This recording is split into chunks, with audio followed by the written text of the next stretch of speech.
you've got to be obsessed, you've got to make huge sacrifices, and you've got to listen to the right people. How do you see these latest developments at this college? To be honest with you, they blew me away. I mean, I sat down with Dave 7 years ago when he told me about this idea, and I've heard many of ideas like this during my career of people trying to achieve this type of thing. Having listened to the overview, you've only got to look at the figures and the success story to prove that this is a winning formula. I was lucky because I went through the process, and thankfully enough I made it to play for Liverpool and England, but unfortunately this doesn't happen to every kid. You know, and a lot of kids give up when they get that knockback at maybe 15, 16, 17, maybe 18 years of age, and they fall out of love with the game. They don't want to go into college or education, and they sort of give up on their lives. I think this gives a wonderful opportunity to anyone really to go and further your education, get back involved in the game, maybe go into something different, i.e. coaching, or go and get a different life experience abroad.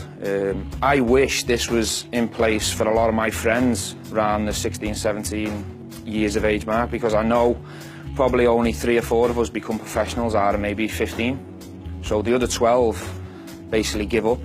I get many phone calls off them, or what am I going to do now? I'm down, I'm depressed, I've got nothing to do, there's nowhere to go. So they feel blocked in terms of where their life's going. How important is the scientific approach to the training and its benefits?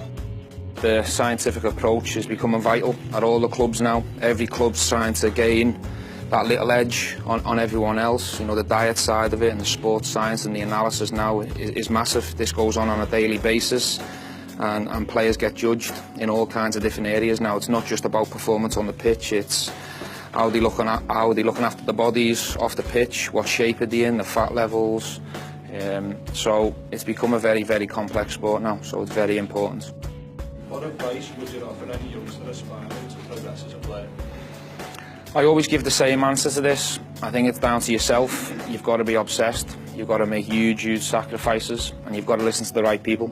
You've got to almost give up on your friends and stay away from the gang, and be focused and have tunnel vision on what your goal is. So if your goal is to be a professional footballer or to be a coach or whatever walk of life you want to walk down, you have to be obsessed to achieve that target.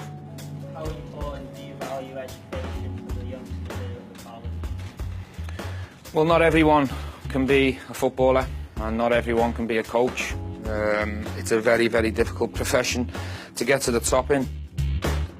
For me, I always done my schoolwork and done my college, because I always used to say to myself, what if I don't become a professional footballer? You know, I need to work, you need to earn money, you need to provide for your family somewhere down the line.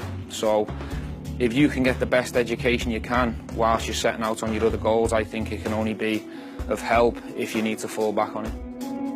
A really big thank you. Thank you. I think this gives a magnificent opportunity to definitely better your life education-wise and stay involved in the game.